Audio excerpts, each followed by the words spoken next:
À tous et à toutes, je vous souhaite la bienvenue. Aujourd'hui, nous allons parler du choix des greffons artériels et ou veineux dans la chirurgie de revascularisation coronaire. Alors, comme vous savez, le chirurgien cardiaque, pour réaliser la chirurgie de revascularisation coronaire, il a besoin de matériel pour pouvoir réaliser ces interventions, notamment pour court-circuiter une sténose qui se trouve sur une artère du cœur. Donc, pour réaliser ce genre d'intervention, le chirurgien cardiaque il réalise des matériels qu'on appelle des greffons. Donc, il existe deux types de greffons. Les greffons peuvent être artériels ou ils peuvent être veineux. Donc, dans cette vidéo, nous allons voir le choix de ces greffons artériels ou veineux. Les différents types de greffons sont le greffon saphène interne, les artères thoraciques internes qu'on appelle aussi l'artère mammaire, et il y a les autres conduits artériels qui sont rarement utilisés. Il s'agit du greffon radial, du greffon gastro-épiploïque ou gastro-omental et du greffon épigastrique. Tout d'abord, voyons le greffon saphène interne. Le greffon saphène interne continue à être un greffon de référence du fait de son accessibilité et de sa maniabilité. C'est fréquemment le greffon employé lors des interventions réalisées en urgence. Sa longévité est liée à la qualité de la veine, notamment l'absence de varices et le diamètre adéquat, et à la technique de prélèvement qui évite tout traumatisme de l'intima.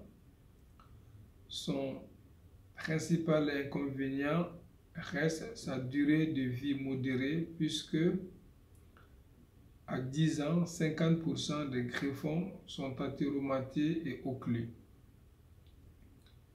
De nombreux facteurs semblent responsables de ce résultat.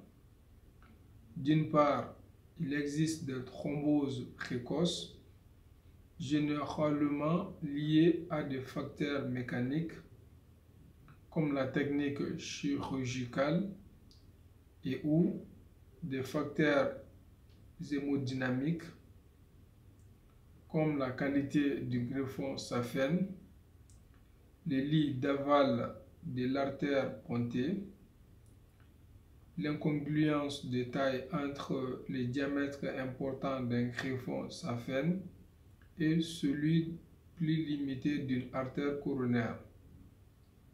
D'autre part, il existe des phénomènes survenant à plus long terme, comme l'hyperplasie intimale au cours de la première année post-opératoire, liée à l'agrégation plaquettaire provoquée par la désendothélialisation du greffon veineux lors de son prélèvement, et l'athérosclérose qui débute après la première année post-opératoire et peut conduire à l'occlusion du greffon.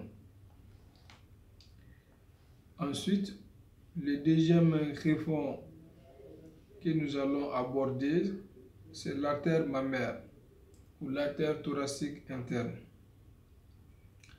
L'artère mammaire est devenue un conduit de choix du fait de sa longévité Plus de 25 ans se sont écoulés depuis la première anastomose de l'artère mammaire interne gauche sur l'uvea. Depuis, de multiples études ont montré la supériorité de ce conduit par rapport au conduit veineux.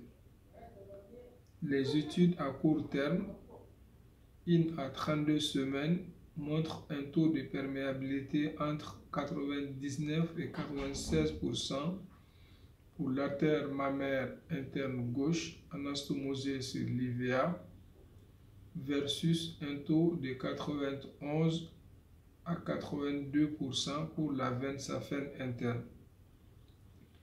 De plus, plusieurs études à long terme avec un recul de 15 ans permettent de vérifier que le conduit mammaire conserve sa supériorité avec un taux de perméabilité de 82% et une survie de l'ordre de 58 à 72%. Par ailleurs, dans toutes les études, l'anastomose d'une artère mammaire sur l'uvea se traduit par une diminution des récidives angineuses, du nombre d'infarctus post-opératoires et des réinterventions. L'implantation de la mammaire interne sur l'uvea est donc un moyen d'améliorer la survie à long terme des patients coronariens. Et ceci est également vrai pour les patients qui bénéficient d'un remplacement valvulaire aortique associé à des pontages coronariens. Voyons quelle est la différence entre le prélèvement d'une seule artère thoracique interne et le prélèvement des deux artères thoraciques internes. Il existe maintenant un recul important quant à la perméabilité à long terme des deux artères thoraciques internes anastomosées sur l'uvea et sur la coronaire droite. On trouve une perméabilité pour l'artère thoracique droite anastomosée sur la coronaire droite de l'ordre de 87% à 5 ans et une survie à 10 et 15 ans de 80 à 63% respectivement. Cependant, il me paraît trop tôt à l'heure actuelle pour conclure que l'implantation des deux artères thoraciques offre une meilleure survie à long terme par rapport à l'utilisation d'une seule artère mammaire. Certaines études montrent une survie légèrement supérieure pour la double artère thoracique interne lorsque l'opération est effectuée chez des sujets de moins de 60 ans. Cependant, cette augmentation de la survie se fait aux dépens d'un taux plus important de médiastinite et de saignement périopératoire. Il faut alors attendre pour savoir si cette tendance sera confirmée par d'autres études. Enfin, voyons les autres conduits artériels utilisés. Ces autres conduits artériels utilisés dans la chirurgie de revascularisation coronaire sont le greffon radial, le greffon gastro-épiploïque et le greffon épigastrique. Tout d'abord, voyons le greffon radial. Le greffon radial est prélevé sur la face antérieure du bras. Du coup, il devient un greffon libre artériel. Il pose parfois des problèmes de spasme artériel périopératoire. Ensuite, nous avons le greffon gastro-épiploïque. L'artère gastro-épiploïque ou gastro-omentale vascularise la grande courbure de l'estomac. Elle est relevée par une incision abdominale tunnelisée à travers le diaphragme. Il s'agit donc d'un greffon pédiculé. Enfin, voyons le greffon épigastrique.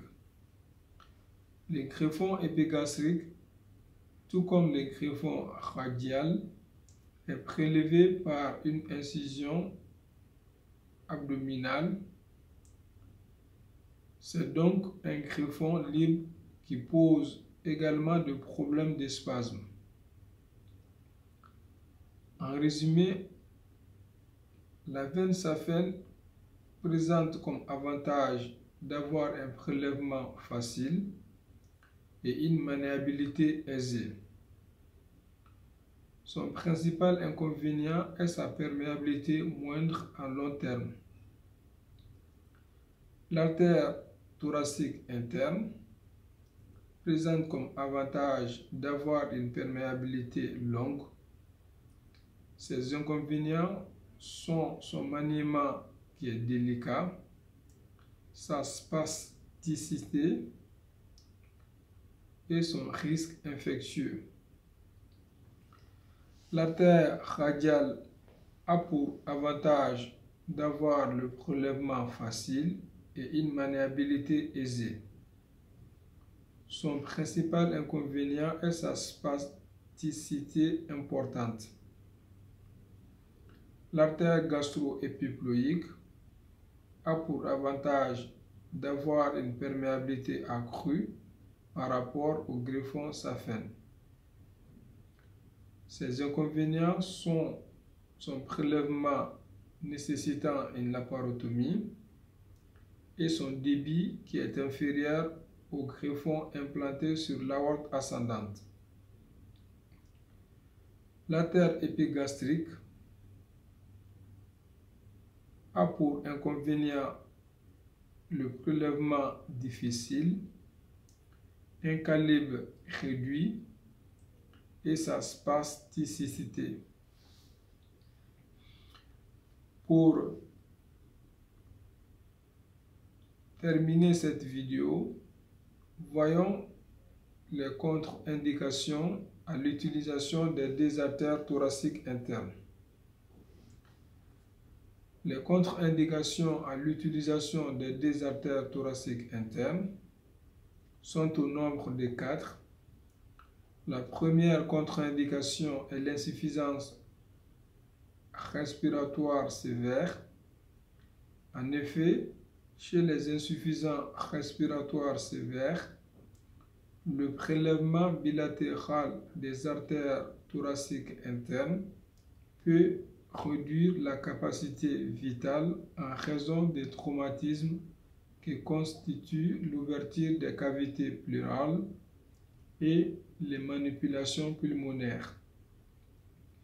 La deuxième contre-indication à l'utilisation des deux artères thoraciques internes est le diabète insulinodépendant. En effet, le diabète insulinodépendant majore les risques infectieux de médiastinite qui est proche de 9% en cas d'utilisation bilatérale des deux artères thoraciques internes. Les deux dernières contre-indications à l'utilisation des deux artères mammaires internes sont l'obésité et les antécédents de radiothérapie thoracique. C'est tout pour cette vidéo. J'espère qu'elle vous a plu. On se donne rendez-vous pour une prochaine. Au revoir et à bientôt.